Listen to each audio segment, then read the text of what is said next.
thanks so much for joining us on this rainy day for today's Meet VCU Authors event at the Humanities Research Center. My name is Chris Shin, and I'm an Associate Professor of Gender, Sexuality, and Women's Studies and the Associate Director of the Humanities Research Center, a university-wide research center at VCU, where I also direct the Health Humanities Lab. Many thanks for joining us today during your lunch hour to learn more about Professor Rebecca Gibson's recent book, The Bad Corset, Feminist Reimagining, 2024, Bloomsbury Visual Arts. Many thanks to Ellie Musgrave for their support with organizing and promoting the event. For those of you who are new to this series, the Meet VCU Authors series invites faculty, students, and members of the Richmond community to meet VCU authors as they talk about their recent publications and answer questions about their work. It is also a time of celebration, as we know that every book takes many years to complete. Our virtual events follow a more or less similar format. I will introduce our guest, who will then speak for about 40 minutes, and then we'll have time for questions from the audience. You can post your questions during and after the talk using the Q&A function on the bottom of the screen. So it is my pleasure to introduce today's speaker, Rebecca Gibson. Dr. Gibson is an assistant teaching professor of anthropology in VCU's School of World Studies. Dr. Gibson's research spans a multitude of topics, and we were chatting about them briefly before this, before the event, and I'm very, very interested to learn more about some of her other research. That extends from historical biological anthropology to whether or not zombies have gender, to cyborgs and robotic technology. Her published works include The Corseted Skeleton, A Bioarchaeology of Binding, Palgrave Macmillan, 2020, Global Perspectives on the Liminality of the Supernatural from Animus to Zombie, Lexington Books, 2022, and Cyborgs, Ethics and the Matrix, Simulations of Sex and Gender, Palgrave Macmillan, 2024. She holds a PhD in anthropology from American University, and when not writing or teaching, can be found reading mystery novels amidst a pile of stuffed animals. Today, she will be discussing her new publication, The Bad Corset, A Feminist Reimagining, where she translates, annotates, and critiques Ludovic O'Followell's Le Corset, published in 1908. Dr. Gibson, congratulations and welcome to Meet VCU Authors. Thank you so much. It is a great pleasure to be here.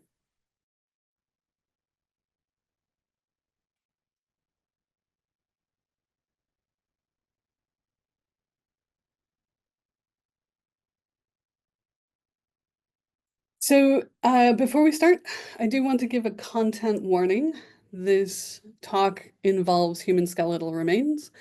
It shows images of female genitalia and female nudity. And this talk is based on my book, The Bad Corset, A Feminist Reimagining, which, as was mentioned, is a translation and annotation of a 1908 medical textbook by Dr. Ludovic O'Followell. Next slide, please. We want to start off with this question of what is a corset and why is it important? At the center of all of my research is this question of what does it mean to be human, that fundamental question of anthropology, and how I can work with that question to talk about various issues, both in history and in society today, and their importance to us. The corset as a general term encompasses everything you normally think of as a corset, as well as a few other historical garments. So you can see on the screen here this illustration, which is also from O'Followell's book, that shows different medical corsets and fashion corsets, or corsets médicaux and corset de toilette. And it shows them illustrated as very, very small, relatively sexy, but that's not necessarily how people lived. That's not necessarily what they were within the overall culture that used them at the time. They were a staple undergarment for literal centuries. They started as just a way to sort of stiffen dresses and make them more formed and more stable in the 1500s. And the practice of some sort of garment stiffening, some sort of support garment, was very much in fashion all the way through to the early 1900s. So for centuries, we have this practice of forming and shaping the body. And this is important because the way we use our bodies in public, the way we present them and shape them and exist within them, the way we are embodied within them, is deeply investing into our own identity. It's a way of showing the world who we are, what it is we participate in or don't participate in, and what it is that we feel about ourselves. And all of these things are wrapped up in this concept of the corset. Next slide, please. So when did corseting start? We don't really know about the practice itself with all of the bones and all of the stays and the busks. But it was definitely in place by the late 1500s. This photo from Dr. Sarah Bendel's book, Binding Femininity, gives you 1483 as a time period where you can already see women's garments starting to take on that constricted form of that constriction around the waist. It was in full swing by the early 1700s. In the early 1700s, you get those conical shaped corsets that lace up the back or maybe lace up the front or do both, but you have this very distinct conical shape. And this was a fashion that all people during this time period, wealthy or poor, countryside or city, were going to be using. It was not only the fashion, it was also how the outer garments were built around the undergarments. It was, as I mentioned, out of fashion by the 1920s-ish, kind of. Not only was the fashion itself changing to a much less flowing, a much less a garment much less in need of support, but there were other pressures on this particular time period that meant that by the 1920s, the fashion was no longer efficient or effective. Part of this pressure was World War I. Silk and steel were in low supply for frivolous pursuits. During World War I, they were being used for bombs and for planes and for parachutes. So the materials that would have been used to create corsets for women to wear were suddenly unavailable. Nobody really wanted to go back to cotton and wool. So the corset sort of split itself into the bra and the girdle, or the bra and the waist cincher, and those started to be made of alternate materials as well. More plasticky materials, more elastic materials, more rubber materials. So the corsets that we're talking about today, definitely out of fashion by the 1920s. Next slide, please.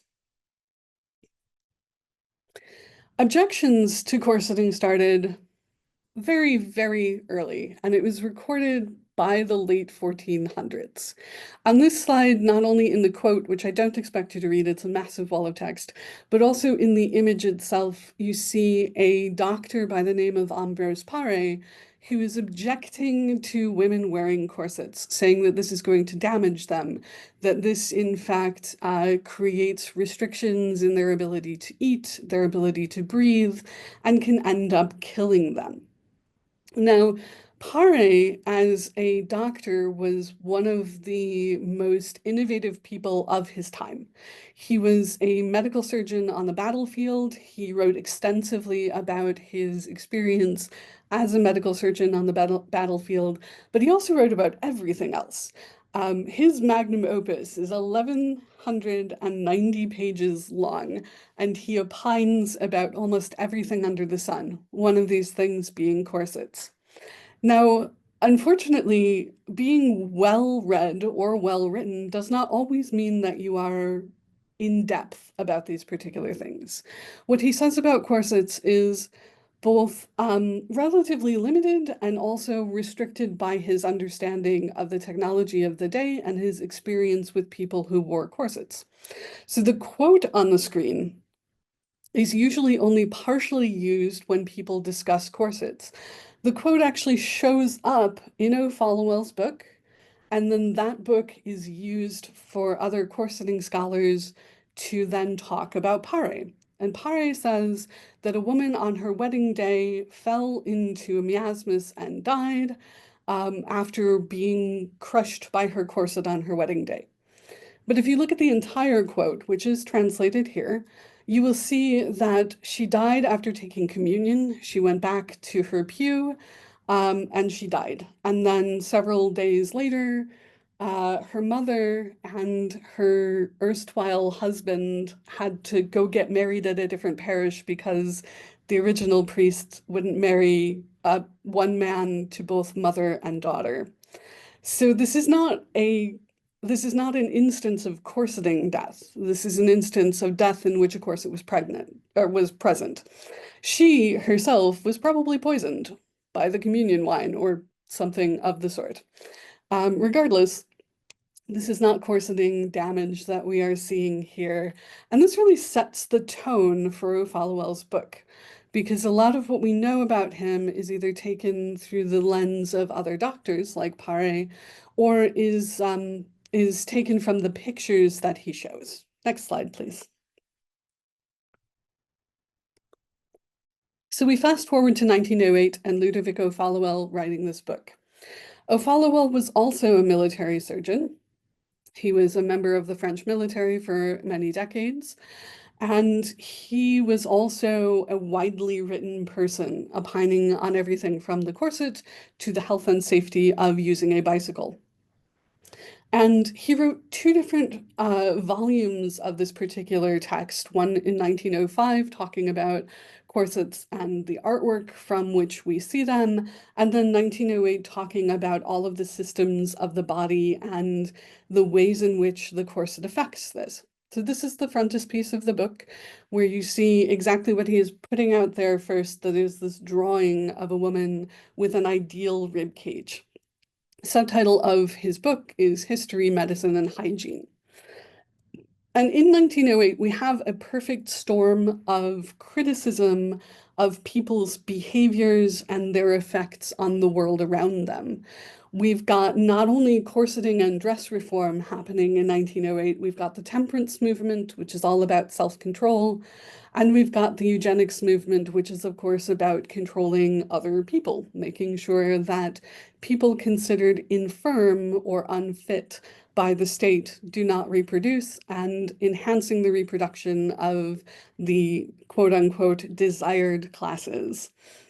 So we've got this perfect storm into which he is putting this book on corseting.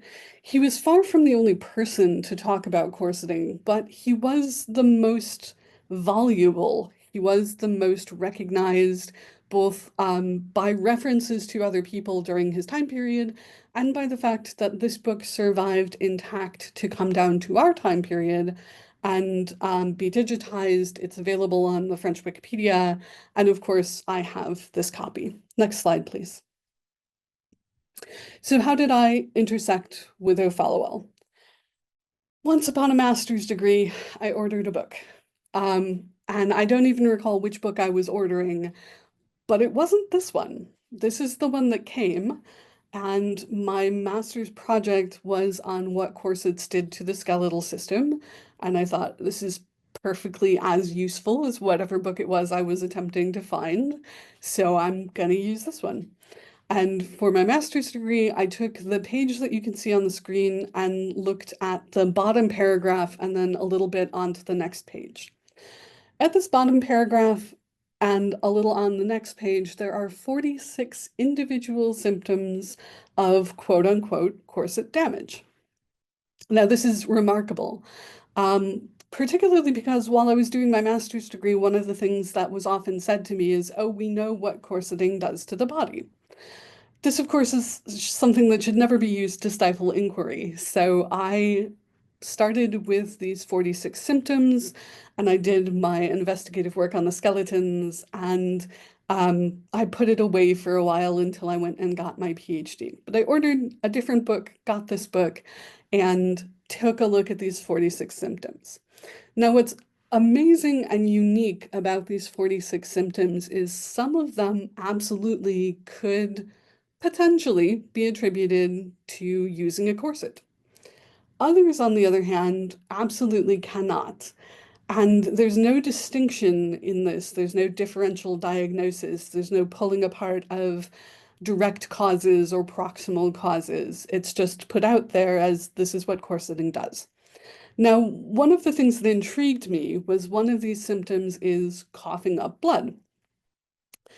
Coughing up blood during the late 1800s and early 1900s was not a symptom of corseting. What it was, of course, a symptom of tuberculosis.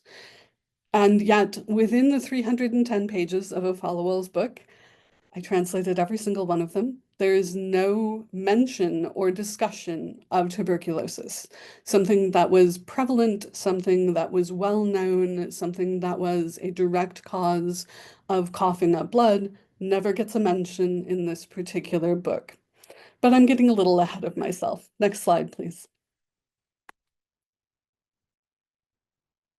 So when I started this project back during my master's degree, we did have an orthodoxy about what we already know about what the corset does to the body.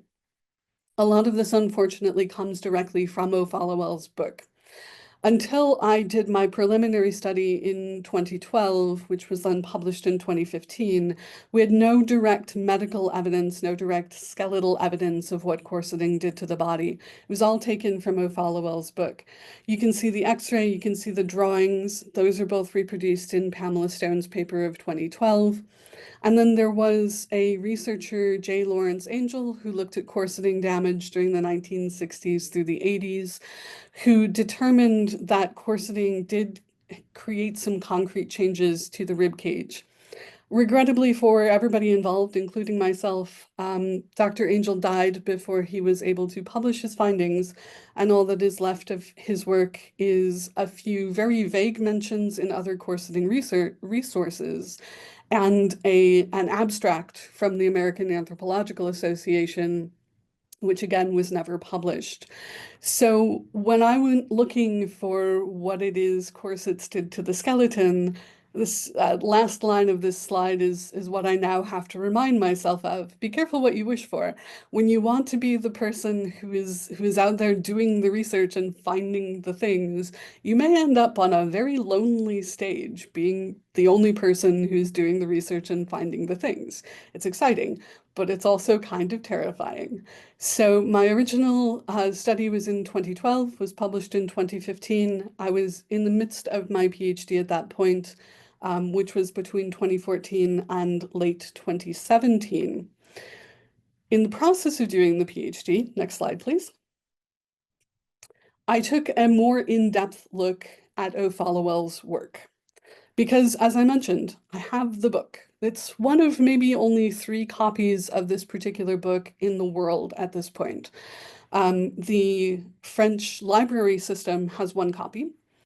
Somebody has another copy because they digitized it and put it up on French Wikipedia, and then I have a 3rd. I have yet to be able to track down any other actual copies of the book. But as I'm working through this, I'm looking at the X-ray evidence here. This is supposedly evidence of corseting damage directly from O'Followell's book. And this is striking me as weird because I'm a biological anthropologist. I have extensive knowledge of and experience with the human skeleton. Not so much experience with X-rays, but definitely with the human skeleton. And this X-ray is wrong for several different reasons. So if you take a look at what is marked in red up at the top, that is the outline of the top of the corset, which is going out beyond the body. Now, corsets don't work like that. They curve around to the front of the body, so in no way should there be an overlap there. Marked in magenta are the bones of the corset, which in this case are sticking out above that top line as well. Corsets don't work like that either. And then you have the marked in blue are the laces, and the laces are slack. In reference to this particular X-ray, this particular radiograph, O'Followell says that the woman was laced into this metallicized corset. If you lace somebody into a corset, you are not going to leave those laces slack. But the last piece of evidence is actually the most compelling and what really intrigued me the most about this. The pieces that are marked in green are the vertebra, and the vertebra are turned 90 degrees so that what is supposed to be their top part is actually facing towards the back of the X-ray. So this is not an X-ray that was done on a living person. This is a mock-up, or this is an assemblage of bones, or regardless of how it was done, it's the 1908 equivalent of Photoshop or layering of images, but it's not a valid X-ray for the type of evidence that O'Followell was putting forth in this book. And I had to know more about this, particularly because on the last slide, we saw that all of the things that we assume about corseting, all of the things that we know about corseting damage are coming from these X-rays from this book. Next slide, please. Cementing this is the other X-ray that was also used in Pamela Stone's 2012 paper. Here's an X-ray of a person in a corset. You can see marked in green at the top, the ribs curving around towards the back of the image. But you can see also marked in green the tops of the hip bones curving around towards the front of the image. The obturator foramen, which are the holes that are in the pelvis that are also down there marked in green, those are at the front of the pelvis, always. Then again, in red, you can see the outline of the corset overlapping the body, as would not happen. In magenta, you can see the dip at the top. Dips at the tops of corsets only happen on the front. And then marked in blue, you can see the busk. And the busk is a hook and eye closure. And again, those only happen at the front. So at the very least, we have a composite image where we're taking the back of the rib cage and the front of the rest of the body, and then the front of the corset is being overlaid on top of those.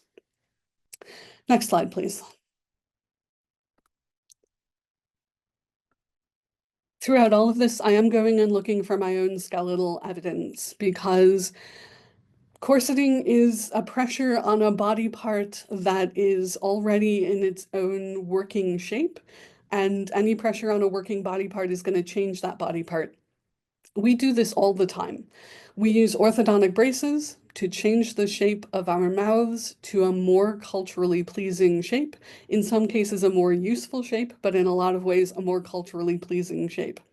So what I found during the skeletal evidence is that corseting did change the body. But change is not necessarily bad. Change is neutral. It's a process that has created a different shape. That different shape might or might not be harmful depending on circumstances of the body or how quickly it's done. But change itself does not imply harm. For this, I went to two different skeletal collections. The first is St. Bride's in London, and it's significant because St. Bride's is a contiguous population. The cemetery that was excavated for the work that I did, or rather previous to the work that I did, but then allowed me to do that work, was their cemetery that was interred between 1750 and 1871. During this time, women from London would have worn London clothes and worn London shoes and drank London water and ate London food and got London diseases. And generally speaking, we can make some conclusions about this. We know how they ate and what they drank. We know what types of fashions they wore. We know that they were predominantly Christian. This was a church, so they would not have accepted non-Christian burials. We know that from this location, the people who were buried in this church were usually white and middle class, and sometimes lower class. It was attached to a prison and a workhouse, but were people who were not exorbitantly wealthy, but people who could afford to be buried and who could then afford to stay buried there. So the cemetery is significant for giving us this contiguous population. For the ribs here, we've got T6 is the sixth thoracic vertebrae and the ribs that are associated with it. The human body is wider than it is deep. This is why we look the way we do. We are wider than we are deep. So if you see a circular rib cage like this with only about a centimeter in differences in the diameters, then something has happened to alter that shape of the rib cage. Next slide, please. I also went to the Musée de l'Homme in Paris. These two skeletons were incredibly illustrative of the point that the evidence that I was looking for. They both come from relatively the same location in the world, the Indian subcontinent. One is from Bangladesh and one is from Mumbai. And the one from Mumbai on the right side of the screen has that circular barrel-shaped rib cage. The one from Bangladesh on the left side of the screen has your typical triangular human rib cage. So we can extrapolate that the cultures in these two similar but differently organized locations have affected their skeletal structure.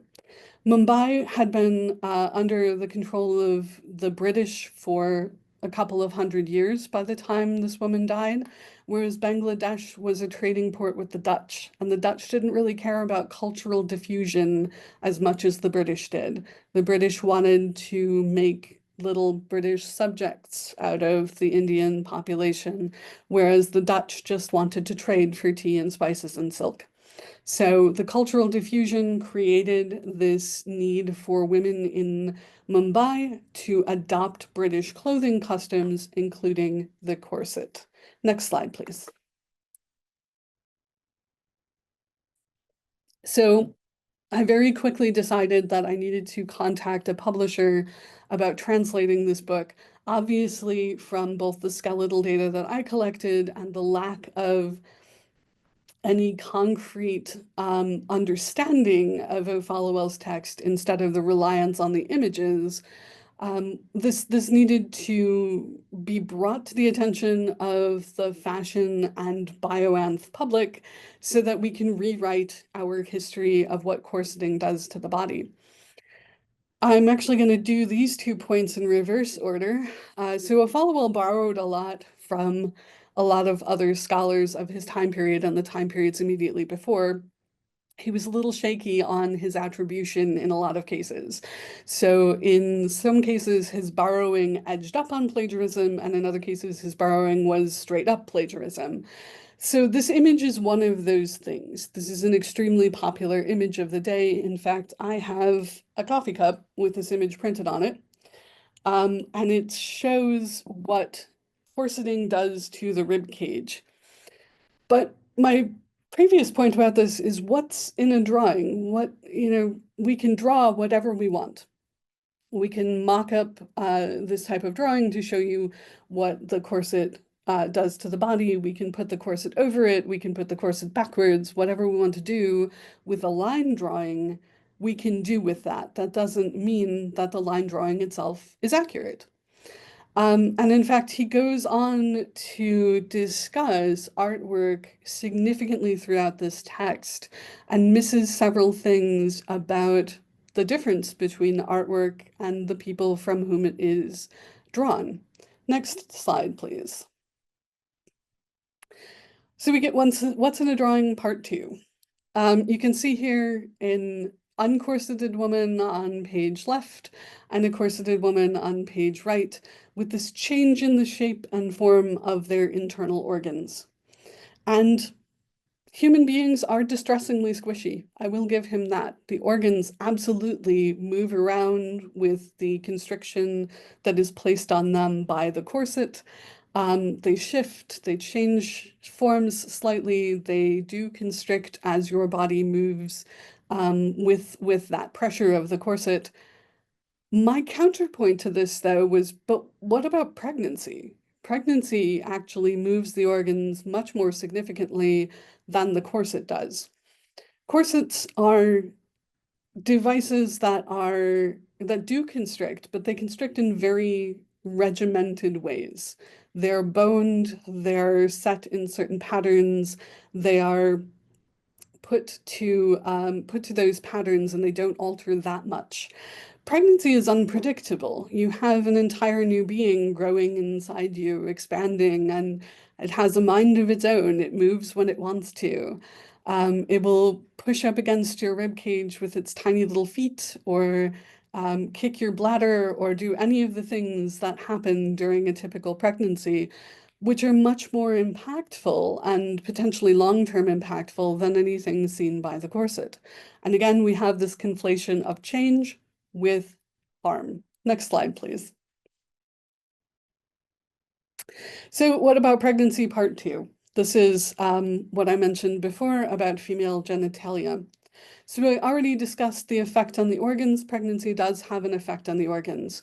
This picture here is an image of a woman's vulva and her vaginal opening, in which you can see a prolapsed uterus. The uterus will prolapse if the tendons and ligaments that hold it in place are either too lax or have been damaged, and then the uterus will basically fall out into and sometimes out of the vaginal canal. Now, O'Followell is arguing in this passage that he has seen aspects of uterine prolapse without parity, so without childbirth, and I'm quite sure he had. There are other diseases and other aspects of the human body that can create any type of organ prolapse. It can happen randomly, it can happen through genetic disorders such as Ehlers-Danlos syndrome, it can happen due to other types of internal damage, but the biggest thing that correlates with enough laxity for uterine prolapse is multiparity, is having many children, one after another, as people did during this time period. But the idea of preventing or controlling a pregnancy was a delicate subject even then. It was a subject that that spurred people to very strong emotions, and it was seen as a rejection of womanhood, a rejection of who a person was supposed to be. So the fact that he thought that laxity of the uterus was connected with corsets did not stop him from also saying that women were misusing those corsets to self-induce abortion or miscarriage. Next slide, please. However, before we get to the rather spiky topic of abortion, let's talk a little bit more about data manipulation and O'Followell's repeated and overwhelming hatred of women. So here we see what he calls a woman who has been damaged by her corset.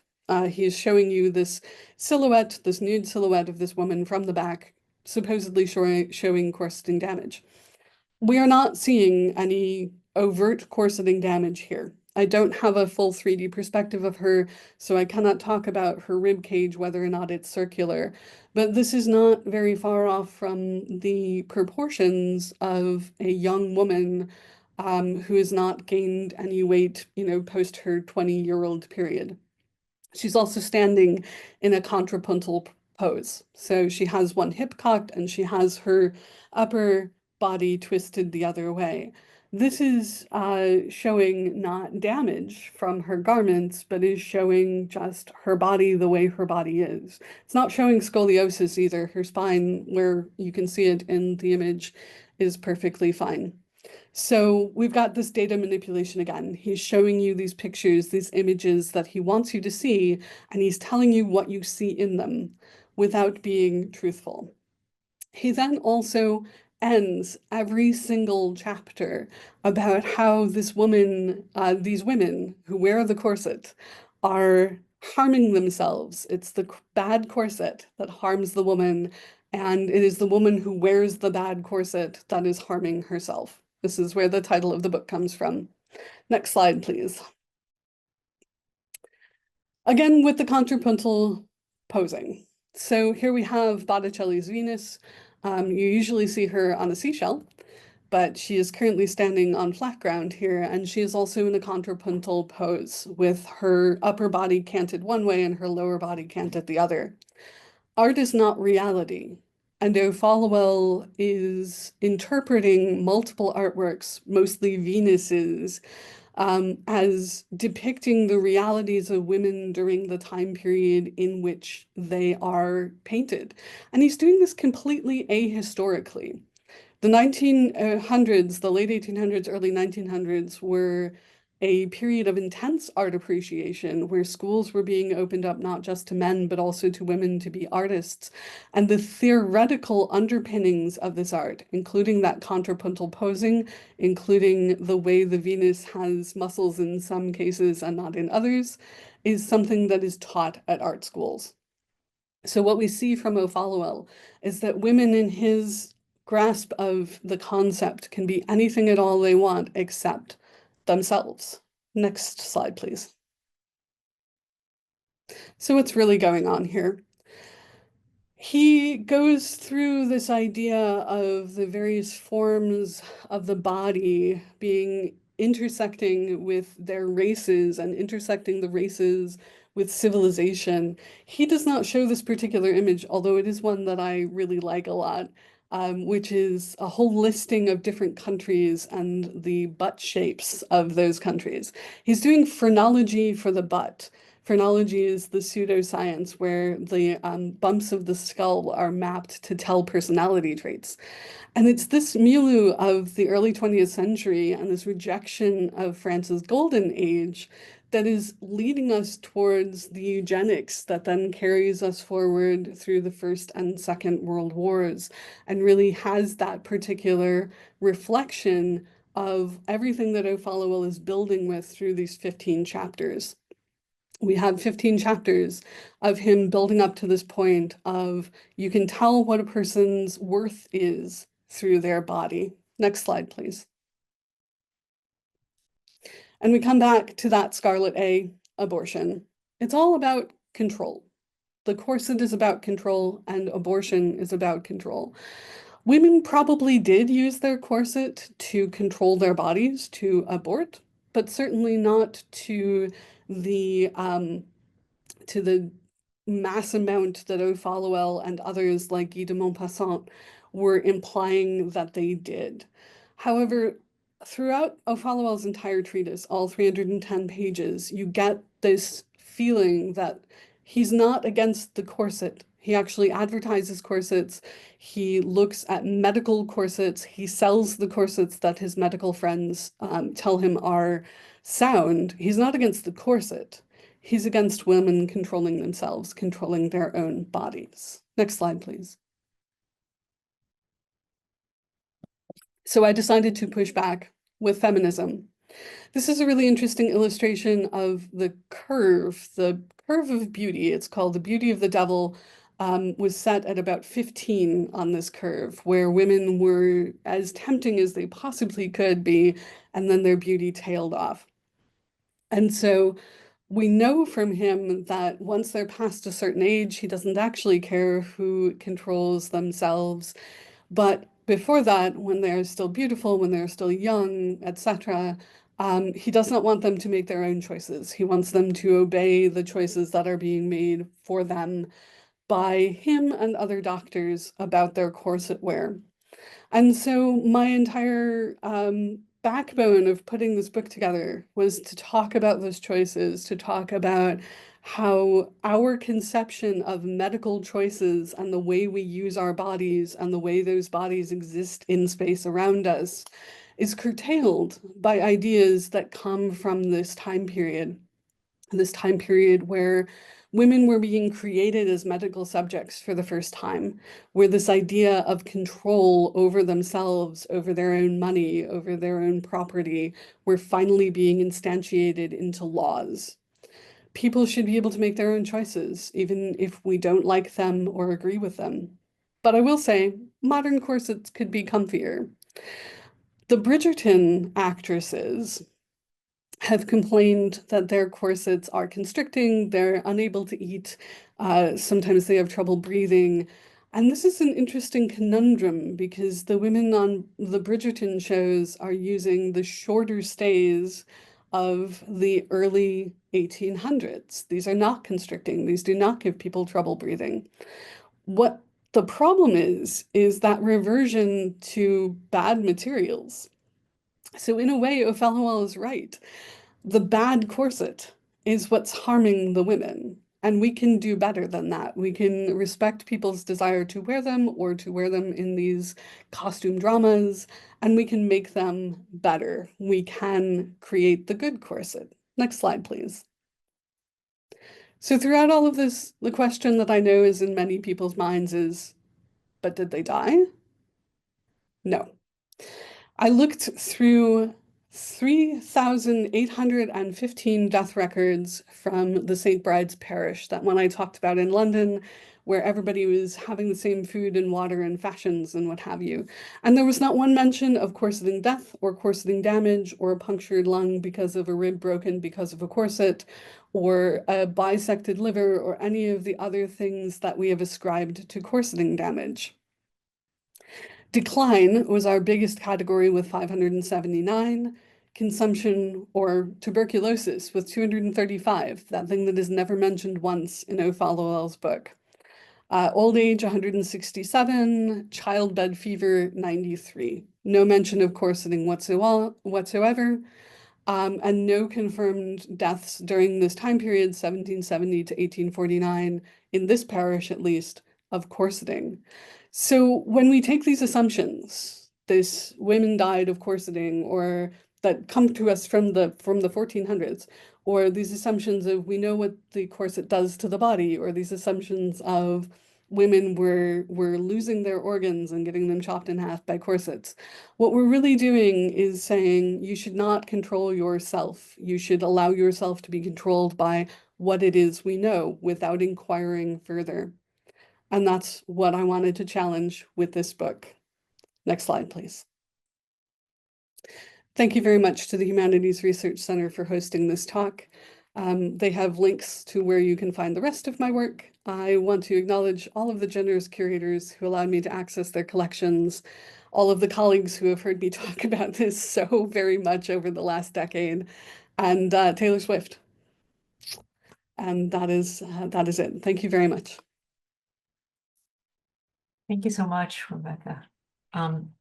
So we have three questions in the chat so far, but everyone should feel free to drop questions in the Q&A and or in the chat. We can just go straight to there because some of these questions actually overlap a bit with the questions that I would want to pose. So the first one is from an anonymous attendee. Can you also mention any biological, anthropological differences between everyday corsetting and tight lacing that you might have found? So yes and no. The no part is the fact that there was no ability to tie the skeletons that I looked at to a particular corseting practice. I was only able to show that they did corset because of the changes in the diameters and the changes of angles of incidence of the spinous processes. However, tight lacing was not as much of a practice as popular culture or other types of media made it seem like. And to put it in perspective with using sort of a modern day analogy, we all wear shoes and a lot of us wear bras. And if they don't fit right, if they're too tight, if they're uncomfortable, if they pinch, if they rub, whatever, we take them off at the end of the day. And there's really no indication that women who corseted were doing anything other than wearing the garments they had in a way that wasn't going to hurt them on a daily basis, and then taking them off at the end of the day when they didn't need them anymore. We have two questions from Christopher Brooks. At what age did corseting typically take place? Were there geographical differences of corseting? And then that's linked to the question on phrenology of the butt. What about the African female shape? There are distinctions. And then just sort of to build on that, if you is also just to think about the extent to which some of these debates around corseting and control are centered around white femininity in particular, and how does race then and racialized understandings of control and gender figure in your analysis? Yes. So corseting would start in middle to late childhood, before marriageable age, but usually not until after puberty. There were distinctions between individual practices and cultural practices. So culturally speaking, you'd see, 12, 13, 14. Individually speaking, people might corset younger than that or older than that. But at the same time, This was a practice that was very female driven. So women were passing it along to their daughters and sort of reinforcing this cultural context. The age at corseting is also a difficult one to really tell due to the lack of child skeletons to work with and the lack of the ability to distinguish between the normal plasticity of the skeleton at a young age and plasticity that has been impacted by corsets through that time period of that plasticity carrying on into an older age. On the other hand, it's a worthwhile field of study, and if I ever get back to the next phase of this, we'll think a little bit more about that.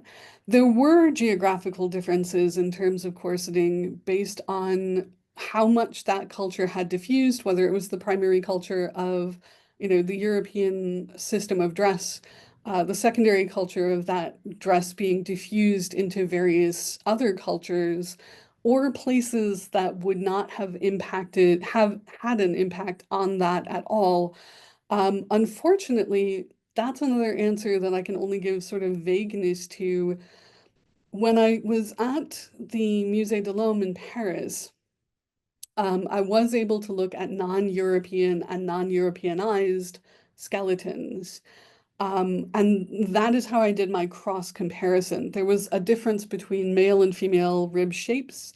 There was also a difference between the rib shapes of people who lived in, for example, the skeleton in Mumbai versus maybe a skeleton in South America, where there'd been a lot less British cultural diffusion into that place. Now, about the African female shape, there are distinctions. There are both in-group distinctions and there are distinctions across the African continent. And there were distinct distinctions about Africans who came to the European continent. And this is where this all started, is this idea of the classification of different types of people. And we can go all the way back to the experiments that were done with craniology and how those were done very unscientifically, measuring the different brain sizes of the different races and cultures. Basically, it goes back to everything at this time period in anthropology and anatomization, in that the people who were doing the experimentation were the white Western Europeans, and the people who were being experimented on were everybody else. And the white Western Europeans were going to be the ones who made the rules and distinguished the classifications. There was also, getting back to your question, Chris Chin, there was a emphasis on civilization. And so the corset was seen as a civilizing factor. So taking away the phrenology of the butt for a second, you could take somebody from the African continent and put a corset on them and say that you were civilizing them. But those other features, the brain size, the butt shape, whatever, would truncate that civilization. And this, of course, is where we got a lot of scientific racism and the permutations of that. All of the last 3 or so chapters of O'Followell's book are very much focused on civilizing and how some races are just more inherently ugly, or so O'Followell says, and all of that is extremely racist.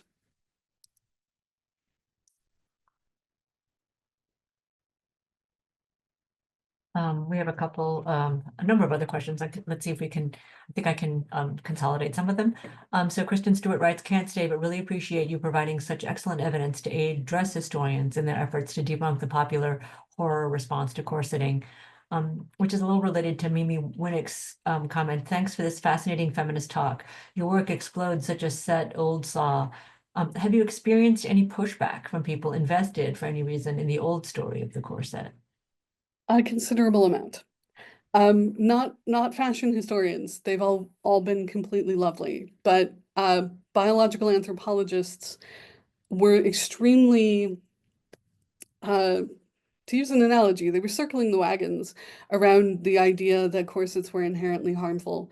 There was a massive amount of pushback while I was doing my master's degree. There was a limited amount afterwards. It's been very difficult to get to the point where I actually somebody wrote to me the other day from the UK, one of the second in command osteologists on one of their excavations, to say that she had found corseted skeletons and could she pick my brains for my methodology. And then I was like, my methodology is something I made up when I was a master's student and I didn't know what I was doing.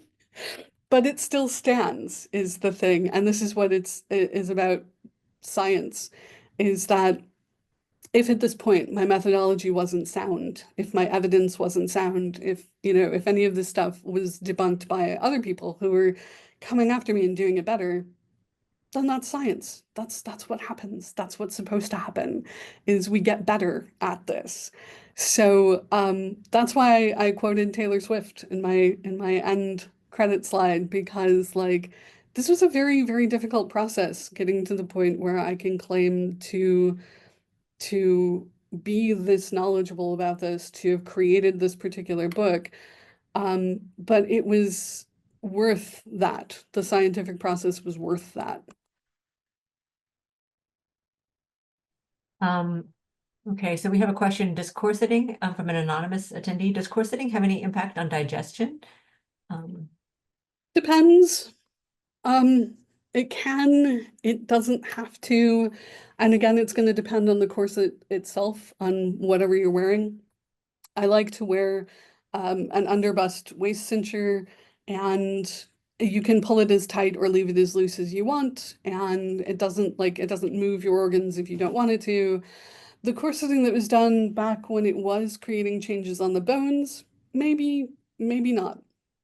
We do have instances where people will complain of, fainting, feeling sick, or dyspepsia, or indigestion, or any of this stuff. But this is also a time period where they painted their walls with arsenic and had lead toys. So who is to say that it's the corset and not the fact that you're ingesting heavy metals all day? I'm going to consolidate a couple questions. One is from Mimi Winnick about contemporary shapewear like Spanx. How does that fit into this history? And Rue Curry asks, have you found any personal narratives concerning how women used the corset, such as, did they take them off? What influenced their decisions about how to use the corset, and how they felt about having to corset due to social pressure? And Rue Curry mentions Laura Ingalls Wilder's books, and the mother's feelings about corsetting. Yes, I was so addicted to the Little House on the Prairie books when I was a little girl. So it does fit into this narrative with Spanx and with whatever the heck the Kardashians are shilling these days and what have you. Because again, we have both the desire to change the body into a shape that it was not born with, and that desire I will come back to in a second, but that desire is perfectly fine. But also the societal pressure to conform to a specific shape. So it's really kind of 6 of one, half a dozen of the other as to whether this is a positive influence or a neutral influence. On the positive side of things, people should be able to do whatever they want with their own bodies without censure. I'm heavily tattooed. I'm tattooed probably over like at least a third, maybe more of the surface of my body right now. This is something that does cause pain. This is something that is a permanent change, and it's something that society is questionable about. But why? We should respect people doing what they want to their bodies, even if it's permanent. However, we should try to influence them towards doing it for themselves. Not for what society thinks is cool, not for what a partner thinks is cool, not for what, is the latest trend, but for what they want for themselves, what is a better self-actualizer for their own self-image. Personal narrative concerning how women use the corset. So yes, women did take them off. They laced as tight as they wanted or as sort of loose as they wanted. There were pregnancy corsets. So people who went through pregnancy during this time when corseting was expected could get corsets that expanded as their bodies did. And this idea of having to corset through societal pressure is, again, one of those ones where it depends on the time, it depends on the circumstances, it depends on everything that our own behavior depends on. So, for example, as I was researching my PhD, I was looking into women who worked in corsets, and there's this really interesting thing called the Wigan Pit Girls. And they were miners in Wigan, which was a town about 200 miles outside of London. And there's a whole bunch of documentation because, women miners, it was a new thing. And a lot of that documentation, you can actually take a look at the pictures and see that some of the women were corseted and some were not. And so it was very much this, if you were going out to a party, you absolutely would be corseted. If you were going to work, you could choose. If you didn't have to work and you were just at home and you didn't want a corset, probably people didn't.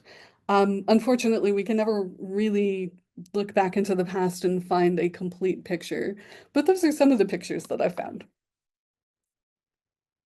I think we have time for one more question. So this is from Vulcaniter. Wonderful presentation and such an exciting book. Thanks so much. Thanks to HRC. So the question is, did you come across any further information on corsetting or similar bodily control mechanisms or restrictions on Middle Eastern North African societies? I don't work on these topics, but I'm just wondering. Vulcaniter, yeah. Sociology. That's a very good question, and one where the answer is a little charged. So what I wanted to avoid throughout all of this was I wanted to avoid both stepping on toes I didn't have to step on, and also I wanted to avoid speaking to things that are outside of my realm of experience.